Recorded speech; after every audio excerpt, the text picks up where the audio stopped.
नमस्कार, welcome to Ramu speaks. सकाळे Ghibli बनातु बोली कही बनातु बोली कहनी माने दिबली किमती बना जाए से ऊपर आलोचना करथिले। किंतु घिबली होची गोटे जापानी एनिमेशन कंपनी बा स्टूडियो जहाँ जगतव्यापी ख्याति लाभ करिछि एवं यह चलचित्र दर्शक मानक द्वारा प्रशंसित मध्य होइछि। तेबे आपण एठी उल्लेख करि पारंती ताले घाबली रो साइबर सुरक्षा उपरे कौन प्रोब्लेम रहुछि। निश्चित भाव जेते बेले आमे हमर फोटोटा को सेठी दउछे गोटे साइबर सुरक्षा उपरे छोटिया ज्ञान आमे रखिबा उचित। अपलोड करा जाइथिबा फोटो गुड़िक अनैतिक कार्यकलाप पई व्यवहृत होई पारे। एही विषय रे सचेतन न रहिबा अति जरूरी। कारण एथि पई नाही जे जेउठी आपण फोटो अपलोड करूचंती बा अपलोड करूचंती सेठी सुरक्षा निश्चित अछि। सुरक्षा न थाई पारे, अन्य माने या को मिसयूज करि पारंती, धोखाधड़ी करि पारंती, भूल सूचना प्रसारण मध्य बा अन्य कोनोसी अनैतिक उद्देश्य रखि व्यवहार मध्य करि पारंती। तेणु साइबर सुरक्षा अनुसरण करिबा एवं वैप्लविक सुरक्षार उपाय नबा अत्यंत जरूरी। साइबर विशेषज्ञ मानकर मत अनुजाई घिबली स्टाइल रो फोटो तैयारी करिबा किछि विपदजनक हेई पारे न हेई भी पारे। मो मतरे यह एक गुरुत्वपूर्ण चिंतार विषय। आमे जहार गोपनीयता और सुरक्षा उपरे प्रभाव पकाई देबा घिबली स्टाइल रे फोटो तैयारी करिबा पई लोक माने निजर व्यक्तिगत फोटो एआई टूल गुडी करे अपलोड करूचंती।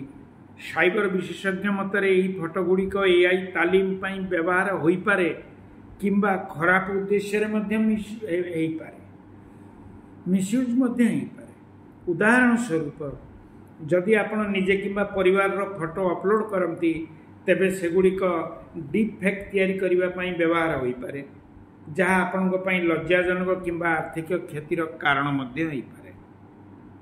यह सहित एही फोटो को आपणकर व्यक्तिगत तथ्य जेपरि लोकेशन और अन्यान्य बाह्य डाटा से ब्रोकर्स को बिक्री कर दे पारे। मो मतरे यह मजा लगुले मध्य सतर्कता अवलंबन करने उचित एवं जरूरी। आमे निजर गोपनीयता को सुरक्षित रखिबा पई एपरि ट्रेंड रे अंशग्रहण करने पूर्व भावी नबा उचित।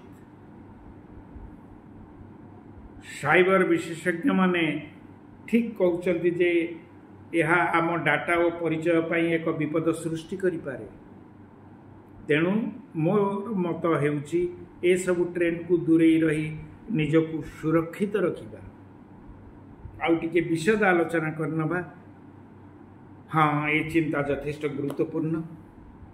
एआई एही नुआ ट्रेंड लोक माने किछि जानी पारु नाहंती, फोटो अपलोड करूछन, आमे भी करूछे।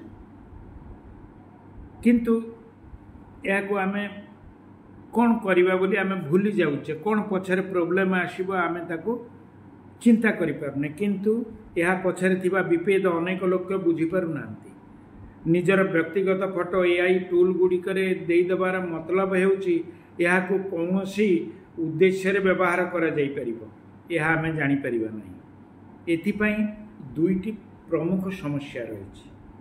डीपफेक बा भूल तथ्य मिश्रित छवि। एआई तथ्य और छवि को मिसाई नूतन छवि तैयारी करा जाई पारे, जहा आपणक परि लागि पारे मध्य आपण केबे सेमतिया फोटो तैयारी करि नथिले। यह आपणक विरुद्ध रे मिथ्या अभियोग किंबा अन्य अनैतिक कार्यक्रम रे मध्य व्यवहृत होई पारे।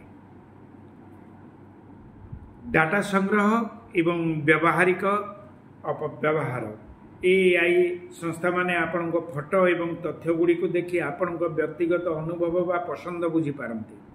यही तथ्य तृतीय पक्ष बा थर्ड पार्टी को बिक्री करा जाई पारे, जहाँ आपणकर गोपनीयता पाई विपद हो पारे।